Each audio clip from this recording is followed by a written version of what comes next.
விதமான யோகா பால்ஸ் வந்து இன்னைக்கு என்னன்னு பார்த்தாலே தெரியும் எல்லாருக்கும். நிறைய தடவை நம்ம பொரி உருண்டெல்லாம் பண்ணி போட்டிருக்கோம். இந்த தடவையும் நான் உங்களுக்கு வந்துட்டு நெல் பொரி, அவல் பொரி எல்லாம் தான் பண்ண போகிறேன். இது வந்து கார்த்திகை தீபம்னாலே அது நிச்சயமாக மேண்டேட்ரின்னு எல்லாருக்கும் தெரியும். இருந்தாலும் அதை தவிர வந்து நம்ம டிஃப்ரெண்ட்டாக நம்ம சுவாமிக்கான நைவேத்தியம் வந்து என்ன பண்ணலாம் அப்படின்னா, போன வருஷம் வந்து நார்மல் அடமாவில் வடை பண்ணினோம். அதே மாதிரி அப்பம் நார்மலாக எண்ணெயில் குத்தி எடுக்கிற அப்பம் பண்ணினோம். இந்த வருஷம் நம்ம என்ன பண்ண போகிறோம்னா, மிளகு அடை அப்படின்றது ஒன்று உண்டு. திருநெல்வேலிக்கார எல்லாரும் பண்ணுவா. அந்த மிளகு அடை பண்ண போகிறோம். கந்தரப்பம் இது ரெண்டுமே பண்ண போகிறோம். ஸோ ஹோப்ஃபுல்லி உங்கள் எல்லாருக்கும் இது இந்த வீடியோ வந்து கொஞ்சம் நல்ல ஒரு இன்ஃபர்மேஷன் கொடுக்குற ஒரு வீடியோவாக இருக்கும்னு நினைக்கிறேன். இதில் கடைசியில் நீங்கள் கார்த்திகை தீபம் விளக்கேற்றி வைக்கிறதுக்கு முன்னாடி சொல்ல வேண்டிய அந்த மந்திரத்தையும் நான் உங்களுக்கு சொல்கிறேன்.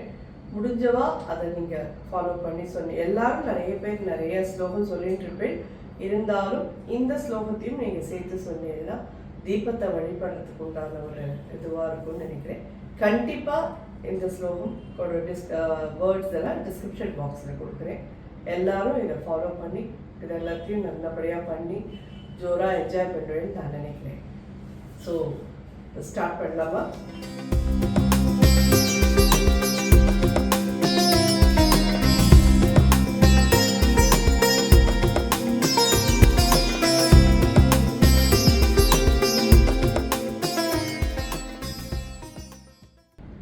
வழக்கம் போல சொல்றது தான்.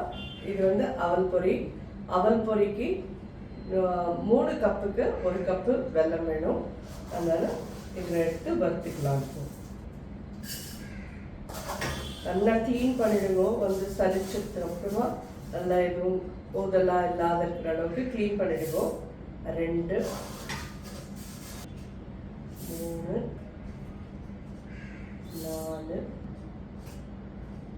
5 6 கப் எடுத்துங்க. இது வந்து நீங்கள் கடையிலேருந்து வாங்கினது நல்ல கரக்கரன்னு இருக்குன்னா கூட ஒரு தடவை நல்ல சூடு வர வறுத்துக்கிறது தான் கரெக்டான இது. ஸோ இதில் வந்து நம்ம அவல் பொரி மட்டும் பண்ணக்கூடாது. ஸோ 4 நெல் பொரி இதில் போடுறேன். நெல் பொரி ஜஸ்ட் ஒரு டேபிள் ஸ்பூன் அளவு போடுறேன். சுவாமி நமக்கு ரொம்ப வேண்டப்பட்டவர். வேண்டாதவருக்கு தான் வெறும் அவல் அப்படின்பா. சுவாமி நமக்கு ரொம்ப வேண்டப்பட்டவர். நம்ம எல்லாருக்குமே நிறைய அவர் அனுகிரகம் பண்ணிகிட்டே இருக்கணும். அதனால அவருக்கு வந்து கொஞ்சம் நெல் பொரியும் சேர்த்து பண்ணணும். இது கொஞ்சம் நல்ல வாசனை வர வறுத்துக்கலாம். வாசனை இல்லை, நல்ல ஒரு கரக்கரன்னு ஆகணும். இது சுரீர்னு சூடு ஏறணும். ரொம்ப பெருசாக வச்சுன்னு பண்ணினீங்கன்னா தீஞ்சு போன மாதிரி ஆகிடும். நல்லா மீடியம் ஹையில் வச்சுக்கோங்க. இது ஆல்ரெடி கிறிஸ்பாக தான் இருக்குது பார்த்தீங்கன்னா. இருந்தாலும் நம்ம வந்து இதை ஒரு தடவை நல்லா சூடு வர வறுக்கிறது தான் கரெக்டானது. உங்களுக்கு பொரி நல்லா வறுக்கிறோம் அப்படிங்கிற வாசனையும் வரும். இதை எடுத்துக்கலாம்.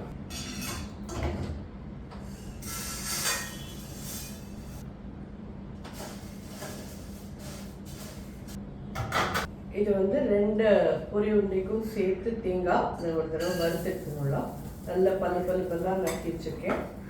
இன்னும் இதுலேயும் கொஞ்சம் ஈரம் இல்லாமல் நல்லா வறுத்துக்கிறது நல்லது. ஒரு சின்ன டாப் நெய் வேணும் விட்டுக்கோங்க. இதில் இது நல்லா வறுத்துருவாங்க. தேங்காயில் ஈரம் இருந்தாலும் பொரி வந்து நல்ல ஒரு கிறிஸ்பியாக இருக்காது. இது நறுக்கா மாதிரி போயிடும். ஸோ இது நல்லா வறுத்துக்கிட்டோம்.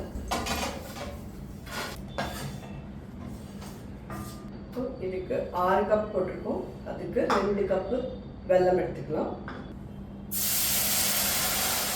6 கப் தண்ணி விட்டுருக்கேன். 1 கப் வெல்லம், 2 கப் வெல்லம். ஸோ நல்லா இதை கரையை விட்டு வடிகட்டிட்டு வந்து உங்களை பார்க்குறேன். ஸோ இது வடிகட்டிட்டோம். நல்லா கரைச்சிட்டு வடிகட்டிட்டு கொதிக்க விட்டுருக்கோம். இப்போ இப்படி கொதிக்கிறது இல்லையா, இது வந்து நல்லா குழம்பு மாதிரி திக்காய் கொதிக்கும். அந்த ஸ்டேஜில் தான் நம்ம பதம் பார்க்கணும். நம்ம கண்டிப்பாக உங்களுக்கு தண்ணி பக்கத்தில் எடுத்து வச்சுக்கோங்க. இந்த மாதிரி அதில் நீங்கள் இதை விட்டுட்டு நல்லா உருட்டி அதை அமுத்தி பார்த்தீங்கன்னா ரொம்ப அதை டன்னு பதம் வேண்டாம், ஆனால் அதுக்கு முந்தின பதமாக கொஞ்சம் ஃபேமாக இருக்கிற பதமாக எடுத்துக்கணும். நான் உங்களுக்கு கண்டிப்பாக பதம் காமிக்கிறேன். இது இன்னும் கொஞ்சம் கொதிக்கணும். அதை கொதிக்கிறதே டிஃப்ரெண்ட்டாக வேறு மாதிரி இருக்கும். நல்ல பாகு வெல்லமாக மட்டும் வாங்கிக்கோங்க. பாகு வெல்லம்னா எப்படி வாங்குவீங்க அப்படின்னு சொல்லி கேட்டேன்னா, வெள்ளையாக இருந்ததுன்னா அதில் உங்களுக்கு சரியானபடி பாகு வராது. ஸோ பாகு வெல்லம் அப்படின்னா நல்ல கலராக ப்ரௌனாக இருக்கும், நல்ல ஒரு இதுவாக இந்த மாதிரி கோல்டன் கலரில் வர மாதிரி இருக்கும். பாகு வெல்லம் அப்படின்னு கடையில் கேளுங்க, டிபார்ட்மெண்டல் ஸ்டோர் எல்லாத்துலேயுமே கிடைக்கும் உங்களுக்கு. இந்த வறுத்து வச்சோம் இல்லையா அந்த தேங்காய், இதை ஒரு ஹாஃப் இதில் போட்டுரும், ஒரு ஹாஃப் நெல் பொரிக்கு. ஸோ ஒரு ஹாஃபை இதில் போட்டுரும். ஆனால் இதெல்லாம் பாகெல்லாம் இருக்கிறது பத்திரமா இருக்கும். அடுப்புக்கிட்ட எல்லாரும் வேலை சேர்த்து பார்த்து பத்திரமா செய்வோம். மேலே பட்டதுன்னா அப்படியே தோல் வழண்டு போயிடும். ரொம்ப ஜாக்கிரதை. எல்லாரும் புதுசாக பண்ணுற குழந்தைகளுக்கோசரம் தான் சொல்கிறேன், ஜாகிரதையாக பண்ணுங்கோ. கண்ணும் கருத்துமா இதில் ஒரு கண்ணு வச்சுட்டு பண்ணுங்கோ. பூனுன்னு எல்லாத்தையும் ஓரமாக வச்சுருங்கோ. தயவு செஞ்சு கெஞ்சி கேட்டுக்கிறேன் எல்லாத்தையும். இது நல்ல ஒரு ½ டீஸ்பூன் கிட்ட சுக்கு பொடி இது இதில் ஆட் பண்ணுறேன். ஒரு ½ டீஸ்பூன் கிட்ட ஏலக்காய் பொடி கிண்ணத்தில் விட்டுறேன். அது விழத்தே இப்படி ஸ்ப்ரெட்டாக விழத்து பாருங்க, இன்னும் தயாராகணும்னு அர்த்தம். இது கொதிக்கச்சே தெரியறதா டிஃப்ரெண்ட்டாக எப்படி ஒரு மைசூர் பாகெல்லாம் நுழைச்சுன்னு போட்டு கொதிக்கும் அந்த மாதிரி வருது பார்த்தீங்களா. இப்போ மோஸ்ட்லி சரியாக இருக்கும்.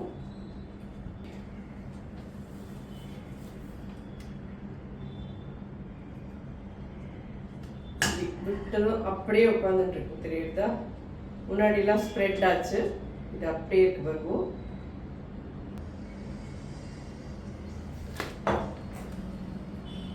இது ஃபர்மாகவும் இருக்கு, அட் த சேம் டைம் நல்ல ஒரு அமுத்தினா சாஃப்டாகவும் இருக்கு.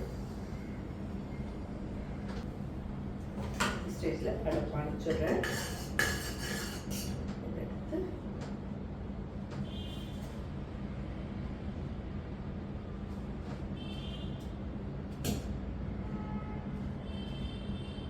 இதெல்லாம் மிக்ஸ் பண்ணிக்கலாம்.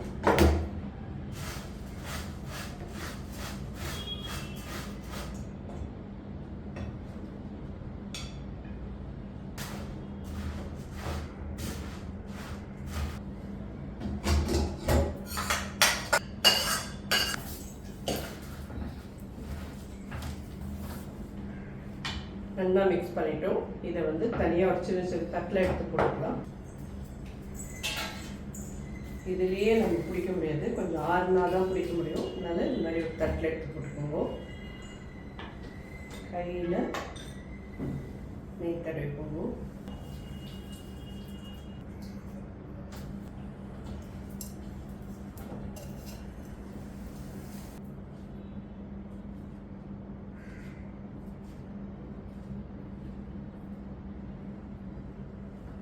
இந்த மாதிரி கருத்தேங்காய் மாதிரி முதல்ல 2 பிடிச்சி வச்சிடலாம் சுவாமிக்குன்னு.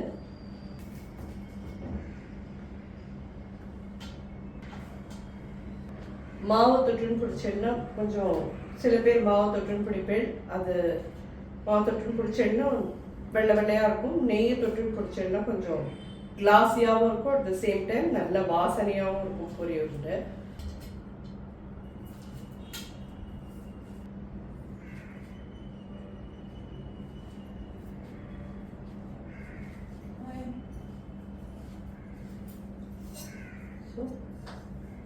ரெண்டு பிடிச்சி வச்சிடும்.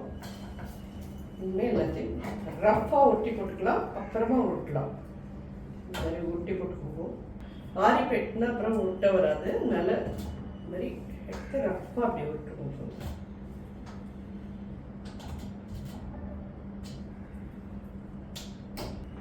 இது எல்லாத்தையுமே இது மாதிரி நான் ரஃப்பாக ஒட்டிட்டு உங்களை பார்க்குறேன்.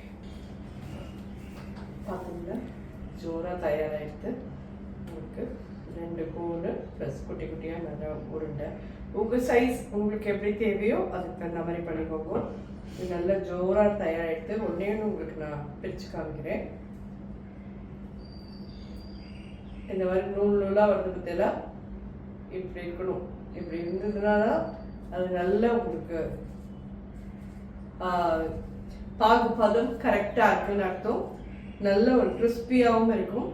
நிச்சயமாக இதே அளவில் நீங்கள் பண்ணினீங்கன்னா கண்டிப்பாக உங்கள் எல்லாருக்குமே ஜோராக ரொம்ப நல்லா வரும். அடுத்த பொரி உருண்டை பார்க்கலாம். நம்ம நெல் பொரி உருண்டையும் இதே மாதிரி தான் பண்ணணும். அதுக்கு 4க்கு 1 போட்டு எல்லாம் போகிறோம். அது உங்களுக்கு நெல் பொரியில் டென்சிட்டி ரொம்ப கம்மி.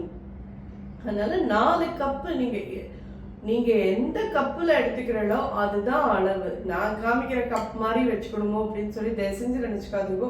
உங்கள் கிளாஸில் இருக்க டம்ளரில் எடுத்துக்கிறேன், டபராவில் எடுத்துக்கிறேன் அப்படின்னா கூட அதுதான் அளவை ஒழிய நீங்கள் இந்த கப்பு தான் வேணும் அந்த கப்பு தான் வேணுன்றது இல்லை. நம்ம இப்போது அவல் பொரியும் பண்ணிடலாம்.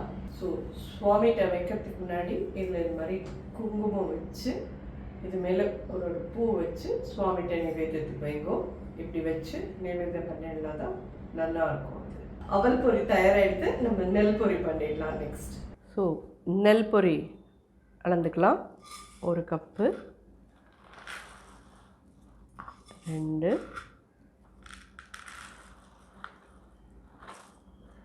3, 4 கப்பு. நெல் பொரியாகவே இருந்தாலும் நான் எப்பயும் சொன்ன மாதிரி இதை நல்லா வறுத்துக்க தான் வேணும். வறுக்காமல் நீங்கள் பண்ணினீங்கன்னா அது உருண்டையாக உருட்டவே வராது. ஸோ உதிர்ந்து போயிடும் அப்படியே. ஏன்னா இதில் ஒரு கிறிஸ்பினஸ் வந்தால் தான் உங்களுக்கு உருட்டவே வரும். ஸோ 4 கப்பு நம்ம இதை எடுத்துன்னு இருக்கோம். 1 கப்பு வெல்லம் எடுத்துட்டோம்னா சரியாக இருக்கும். நல்ல பாகு வெல்லமாக மட்டும் வாங்கிக்கோங்க. அது வெல்லம் மட்டும் அந்த மாதிரி நல்ல ஜோராக இருந்ததுன்னா ஏன்னு கேட்கும் உங்களுக்கு. பொரி உருண்டெல்லாம் எப்பயுமே பொரி உருண்டை நிறைய குழந்தைகளுக்கு பிடிக்கும். எல்லாருக்கும் பிடிக்காதவாலே இருக்க மாட்டா எனக்கு தெரிஞ்சு.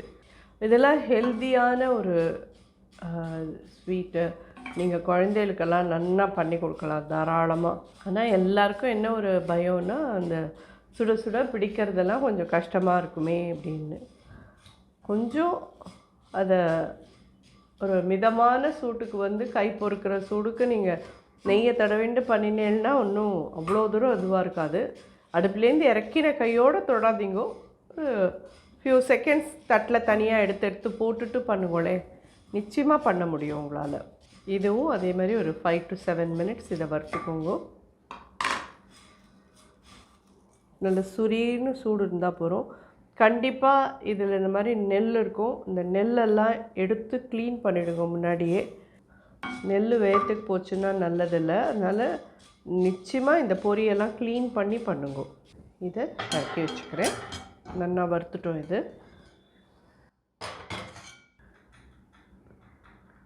1/4 கப் தண்ணி விடுறேன். இது ஒன்றும் இல்லை, அவல் பொரிக்கு பாகு பண்ண அதே பாத்திரம்தான். பாகு பாத்திரத்தை திருப்பி மாற்ற வேண்டாமே, நான் அதையே தூக்கி வச்சுருக்கேன். அதான் இன்ஃபேக்ட் நான்லாம் என்ன பண்ணுவேன்னா சேர்த்தா மாதிரியே போட்டுட்டு 2த்துலேயும் எடுத்து விட்டு பண்ணிவிடுவேன். ஸோ பிகினர்ஸாக இருக்கிறவாளுக்கு அது கொஞ்சம் கஷ்டம் இல்லையா? ஸோ அதனால் தனித்தனியாக உங்களுக்கு பண்ணி காமிக்கிறேன். அவ்வளோதான். 1 கப்பு வெல்லம். இது நல்லா கொதிச்சு கரையட்டும். வடிகட்டிட்டு நான் உங்களை பார்க்குறேன். ஸோ இந்த 1 கப்பு வெல்லத்தையும் நல்லா கரைய விட்டுட்டு வடிகட்டிட்டோம். இதில் இந்த வறுத்த தேங்காயை போடலாம். சுக்கு பொடி ஒரு 1/2 டீஸ்பூன், ஏலக்காய் பொடி ஒரு 1/2 டீஸ்பூன். இது 1 கப்பு தான் அப்படிங்கிறதுனால சீக்கிரமே வந்துட்டு பாருங்க. பதம் உங்களுக்கு தெரியறதா? எப்படி குழம்பு மாதிரி சீக்கிரமே கொதிக்கிறது பாருங்க. சின்னதாக வச்சுருக்கேன் அடுப்பை பதம் பார்க்கறதுக்கோசரம்.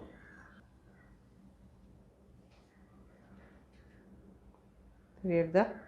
இதில் விட்டதுமே அப்படியே ஸ்ட்ரைட்டாக நிற்கிறது பாருங்கள். 1 கப்பு விட்டோன்னா அதுக்கு ஜாஸ்தி ஒன்றும் வேலை இல்லை. அதனால் சீக்கிரமே ஆகிடுது. அவ்வளோதான். ஜோராக ரெடி ஆகிடுது. பார்த்தேன்னாலே தெரியும். வறுத்த பொரியெல்லாம் இதில் சேர்த்துக்கலாம்.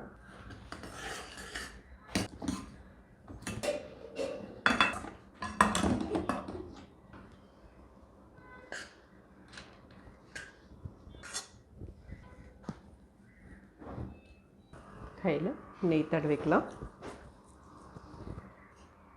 இதையும் இந்த மாதிரி கொஞ்சம் கொஞ்சமாக தான் எடுத்து இது பண்ணணும்.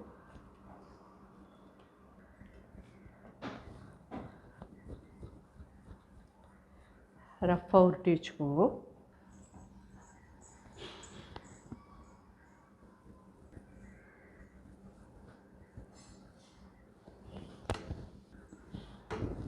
இதில் அந்த கோன் வேண்டாமா மாமின்னா அதுக்கு தான் பண்ணிப்பா ஜென்ரலாக, இதில் பண்ண மாட்டா.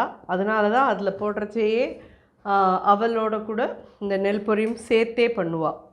அதேமாதிரி வெல்லம் வந்து ஒரு துளி கட்டி ஜாஸ்தியாக போயிடுது அப்படின்னா கவலையே பட வேண்டாம், அதெல்லாம் ஒன்றுமே ஆகாது. இது பாட்டுக்கு இந்த இதில் மட்டும் ஒன்றும் பிரச்சனையே இல்லை, நல்ல இதுவாக வந்துடும். இதுக்கு வெல்லம் ஜாஸ்தியாக கம்மியாக போயிடுத்துனா தான் இது உருட்டை வராதே ஒழிய, ஜாஸ்தியாக இருந்ததுன்னா நல்லா இன்னும் நல்லா ஃபேர்ம் ஆகிடும். ஆனால் ரொம்ப ஸ்வீட்டாகிடும், அது மட்டும் பார்த்துக்கோங்க. எல்லாத்தையும் உருட்டிட்டு வந்து பார்க்குறேன். ஸோ ஜோரான நெல் பொரி உருண்டையும் தயாராகிடுது. உங்களுக்கு ஒன்று பிரித்து காமிக்கிறேன், தெரியுதா?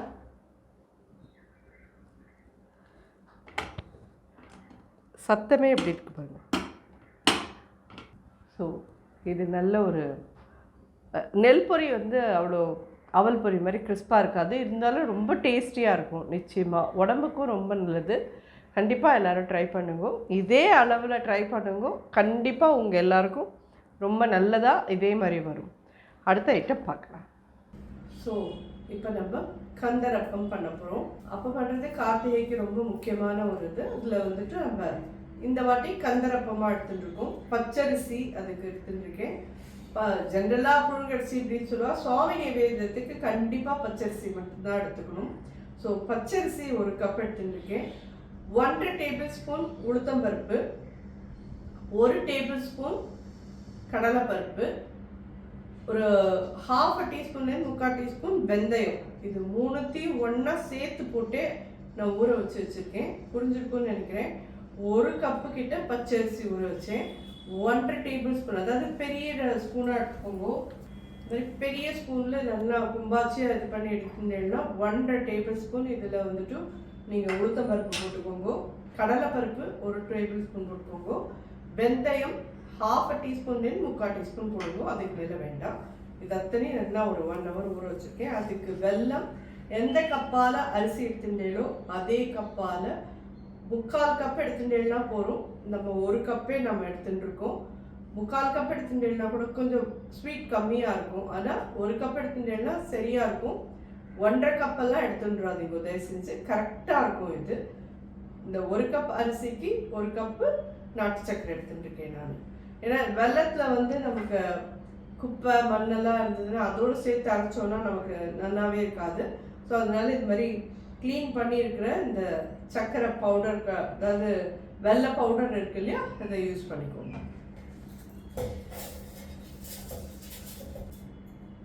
இந்த வெள்ளை பவுடரையும் ஆட் பண்ணுறேன். ஒரு 1/2 டீஸ்பூன் ஏலக்காய் பொடி, தேங்காய். இதை நல்லா ஃபைன் பேஸ்ட்டாக அரைச்சி வந்துட்டு அதுக்கப்புறம் பார்க்கலாம். கந்தரப்பமோட மாவு இந்த மாதிரி தோசை மாவு கன்சிஸ்டன்சியில் இருக்கட்டும். இது நல்ல குழிவான ஒரு பாத்திரத்தில் எண்ணெய் எடுத்து வச்சுக்கோங்க. ஒன்றா பண்ணி எடுத்தேன்னா தான் இது நல்லா வரும். இந்த மாதிரி ஒரு குழிவான கரண்டியில் ஒரு அரை கரண்டியாக எடுத்து மாவு எடுத்து விடுங்க.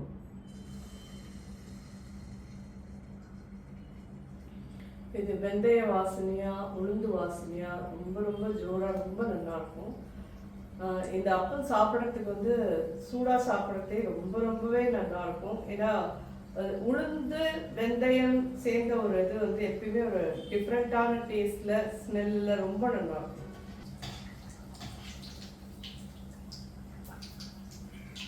இது மாதிரி உப்பி வரும் அழகா.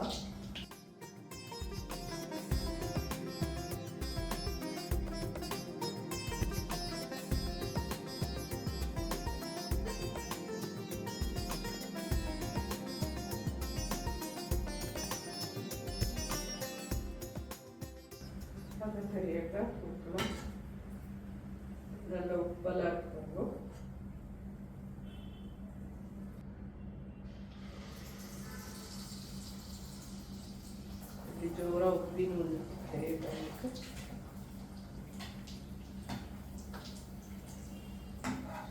இந்த கந்தரப்பமும் உங்கள் எல்லாருக்கும் பிடிச்சிருக்கும்னு நினைக்கிறேன். கண்டிப்பாக எல்லாரும் ட்ரை பண்ணி பாருங்க.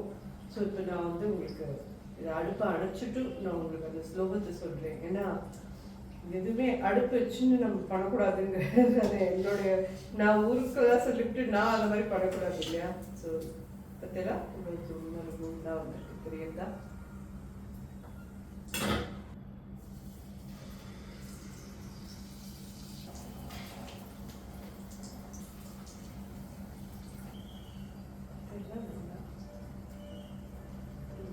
கூடு மாதிரி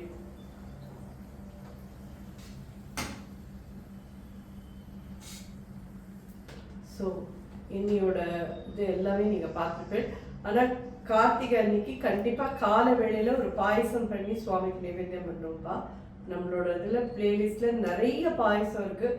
போன வருஷம் கூட ஒரு பருப்பு பாயசம் பண்ணி போட்டிருக்கேன், நீங்கள் அதை கூட எடுத்து பண்ணிக்கலாம். ஸோ இப்போ வந்து நம்ம இந்த வழக்கை தட்டே சொல்ல வேண்டிய அந்த ஸ்லோகத்தை சொல்கிறேன். தீபஜோதி பரபிரம்மா தீபம் சர்வ தமோபமம் தீபேன சாத்தியதே சர்வம் சந்தியாதீபம் நமோஸ்துதே. தீபஜோதி பரபிரம்ம தீபம் சர்வ தமோபமம் தீபேன சாத்தியதே சர்வம் சந்தியாதீபம் நமோஸ்துதே. இந்த மாதிரி இந்த ஸ்லோகத்தை நான் டிஸ்கிரிப்ஷன் பாக்ஸ்லேயும் கொடுக்குறேன். கண்டிப்பாக எல்லாரும் இந்த ஸ்லோகத்தை சொல்லி, இதை தவிர நீங்கள் வழக்கத்தேர்த்த என்ன சொல்லுவேனோ அந்த ஸ்லோகத்தை எல்லாமும் சொல்லி வழக்கேற்றி எல்லா வீடு நிறைய வழக்கா ஏற்றி வச்சு எல்லாருக்கும் எல்லாருடைய வாழ்க்கையிலையும் இந்த மாதிரி ஒளிமயமாக இருக்கணும்னு நான் காமாட்சிகிட்ட பிரார்த்தனை பண்ணிக்கிறேன். எல்லாருக்கோசரமும் எல்லாரும் எப்பயும் க்ஷேமமாக சௌக்கியமாக ஆயுள் ஆரோக்கியத்தோட நன்னா இருக்கணும்னு நான் என்னுடைய பிரார்த்தனையும் என்னுடைய வாழ்த்துக்களும் உங்கள் எல்லாருக்கும் கார்த்திகை தீப வாழ்த்துக்கள். நன்றி, வணக்கம்.